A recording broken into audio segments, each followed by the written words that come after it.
तर एकनाथ शिंदेंनी उठाव केल्यामुळेच भाजपा सत्तेत आली असं शंभूराज देसाईंनी वक्तव्य केलेलं होतं। या वक्तव्यावरती मंत्री अतुल सावेंनी कबुली दिली। 2014 पर्यंत भाजप ताकदवान नव्हतं असं वक्तव्य जे आहे ते शंभूराज देसाईंनी केलं। एकनाथ शिंदेंनी उठाव केला त्यामुळे भाजपला सत्तेत येता आलं असं 100% एकनाथ शिंदे साहेबांनी त्या उठाव घेतला, म्हणूनच आम्ही दोघेही म्हणून सत्तेत आलो। नंतर आमच्याबरोबर राष्ट्रवादी म्हणजे अजितदादा पवार आमच्याबरोबर आले। तर नाशिकच्या सप्तशृंगी घाटामध्ये अपघात झाला। यामध्ये 6 जणांचा मृत्यू झालेला आहे। संरक्षण कठडा तोडून इनोवा कार सप्तशृंगी घाटामध्ये कोसळली। तर सप्तशृंगी देवीचं दर्शन घेऊन परतणाऱ्या भाविकांवरती काळाचा घाला जो आहे तो पडलेला आहे। स्थानिक प्रशासन आणि प्रशासनाकडून मदत कार्य जे आहे ते सुरू करण्यात आलं। राज्य सरकारकडून मृतांच्या नातेवाईकांना 5 लाखांची मदत जाहीर करण्यात आलेली आहे। तसंच पंतप्रधान नरेंद्र मोदींनी ट्विट करत शोक व्यक्त केला।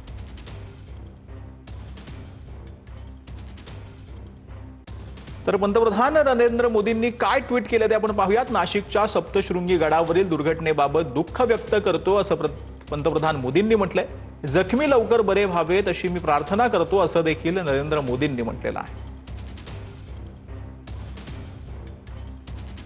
तर योग्य वेळी विरोधी पक्षनेते पदाबद्दल निर्णय घेतला जाईल असं विधान परिषदेचे सभापती राम शिंदेंनी म्हटलेलं आहे। स्वातंत्र्यानंतर सुरू असलेल्या प्रथा आज सुरू असणं अपेक्षित नाही असं देखील राम शिंदेंनी म्हटलं। आणि म्हणून पूर्वीच्या कालखंडामध्ये ज्या पद्धतीनं विधानसभेचा उपाध्यक्ष हा विरोधी पक्षाचा असायचा, विधान परिषदेतील उपसभापती देखील विरोधी पक्षाचा असायचा, आणि म्हणून आता जे 1947 मध्ये स्वातंत्र्य मिळाल्याच्या नंतर झालं ते आता 2025 मध्ये देखील अभिप्रेत आणि अपेक्षित आहे असं नाहीये। आणि त्यामुळं आपण जे म्हणताय ते बिलकुल महत्त्वाचं आहे की लोकशाहीमध्ये सत्ता पक्ष आणि विरोधी पक्ष देखील असणं आवश्यक आहे। त्यामुळं अशा पद्धतीचा प्रस्ताव आमच्याकडे आलेला आहे, त्याच्यावरती विचार विनिमय सुरू आहे। योग्य वेळी त्याच्या संदर्भामध्ये निर्णय घेतला जाईल। तर राम शिंदेंचं वक्तव्य अत्यंत दुर्दैवी आहे असं रोहित पवार यांनी म्हटलंय। लोकशाही मूल्यांचा अवमान करणार आहे असं देखील रोहित पवारांनी म्हटलंय। राम शिंदेंनी माफी मागण्याची रोहित पवारांची मागणी पाहायला मिळते। तर रोहित पवार यांनी आपल्या ट्विटमध्ये नक्की काय म्हटलेलं आहे ते आपण पाहूयात। विधान परिषदेचे सभापती राम शिंदे यांचं विधान अत्यंत दुर्दैवी आहे असं रोहित पवार यांनी म्हटलंय। तर लोकशाही मूल्याचा अवमान करणारं हे आहे असं देखील रोहित पवारांनी म्हटलेलं आहे।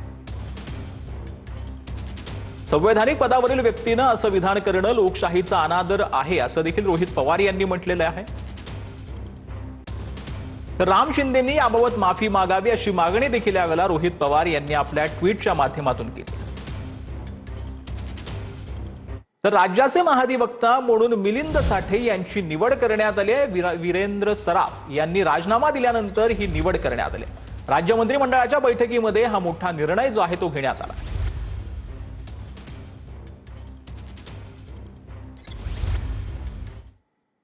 तर डोंबिवलीतील शिंदेंच्या शिवसेनेच्या अभिजित थरवळांच्या प्रवेशाला भाजपाकडून स्थगिती देण्यात आली।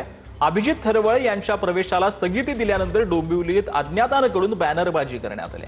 डोंबिवलीच्या जिजाईनगर परिसरामध्ये विठ्ठला कोणता झेंडा घेऊ हाती अशा आशयाचे बॅनर जे आहेत ते लावण्यात आलेले आहेत। थरवळ यांच्या कार्यालयाजवळ हा बॅनर जो आहे तो लावण्यात आल्यानं राजकीय चर्चांना उधाण आलं।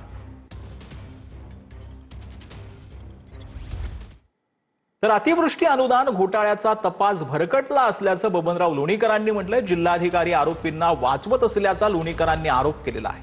अंबड आणि घनसांगवी तहसीलदारांसह 74 कर्मचाऱ्यांवर फौजदारी गुन्हे दाखल करा, लोणीकर यांनी हे वक्तव्य केलंय। तर कारवाई न झाल्यास हिवाळी अधिवेशनाचं कामकाज बंद पाडणार असा इशारा भाजपचे आमदार बबनराव लोणीकर यांनी दिला आहे। या अहवालाप्रमाणे या सगळ्या 74 लोकांवर फौजदारी गुन्हे दाखल करणे, यांना निलंबन करणे, याऐवजी फक्त 28 लोकांचं निलंबन झालं। 28 लोकांवर फौजदारी गुन्हे दाखल झाले। मात्र दोन्ही तहसीलदारांना वाचवण्याचं काम चालू आहे।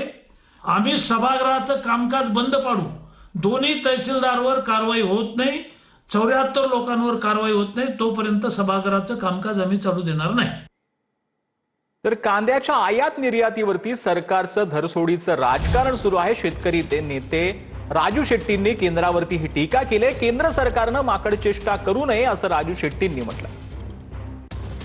विशेषतः बांगलादेशामध्ये मोठ्या प्रमाणामध्ये कांद्याची आवश्यकता असताना बांगलादेशनं इराणमधून अफगाणिस्तानामधून कांदा आयात करण्याचा निर्णय घेतलेला होता.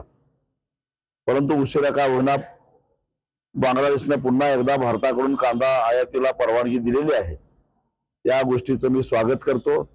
आता पुन्हा एकदा कांद्याच्या किमती वाढायला लागले त्या नावाखाली भारत सरकारनं निर्यात शुल्क वाढवणं, निर्यातीला बंदी घालणं असल्या माकडचेष्टा करू नयेत एवढीच सरकारला माझी हात जोडून विनंती आहे. तर मराठी अभ्यास केंद्र तसंच शालेय शिक्षण अभ्यास आणि कृती समन्वय समितीचे आनंद भंडारेंनी राज ठाकरेंची भेट घेतली. अभिनेत्री चिन्मयी सुमित यांनीही मराठी अभ्यास केंद्र समितीसोबत राज ठाकरेंची भेट घेतलेली आहे. तर हिंदी सक्तीचा विषय आत्ताच्या निवडणुकीत देखील घेण्यात यावा यासाठी ही भेट होती. याआधी याच मुद्द्याला घेऊन आनंद भंडारेंनी उद्धव ठाकरेंची देखील भेट घेतलेली होती.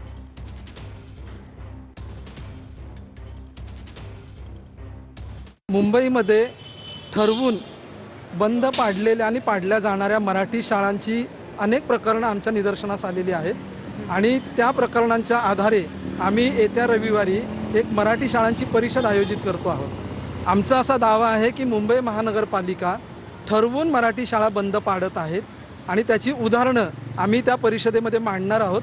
त्याचीही माहिती आम्ही राजसाहेबांना दिलेली आहे. गेल्या 2 वर्षातच अशा ठरवून बंद पाडलेल्या शाळांमध्ये 28 शाळा आहेत महापालिकेच्या.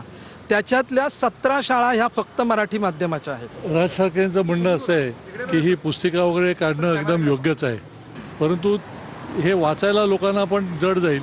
तेव्हा तुम्ही छोट्या छोट्या गोष्टी पण त्यातून लोकांपर्यंत कशा पोचता येईल ते तुम्ही त्याचा विचार करा आणि तो आम्ही नक्की करू. पण ही पुस्तिका खूप महत्त्वाची झालेली आहे हे त्यांच्या पण लक्षात आलेलं आहे. मतं ह्या निमित्ताने व्यक्त झालेली आहेत. यांचं सगळ्यांचं संपादन करून आम्ही एक पुस्तिका काढलेली आहे. ही ती पुस्तिका त्यांना देणं हे एक हे आमच्यासाठी फार महत्त्वाचं होतं. कारण जे काही प्रादेशिक पक्ष आत्ता सध्या मराठीसाठी कटिबद्ध आहेत, मराठीच्या संवर्धनासाठी, जोपासनेसाठी, त्या पक्षांना आम्ही जाऊन भेटतो आहोत आणि त्यांना आम्ही आमची ही पुस्तिका देतो आहोत.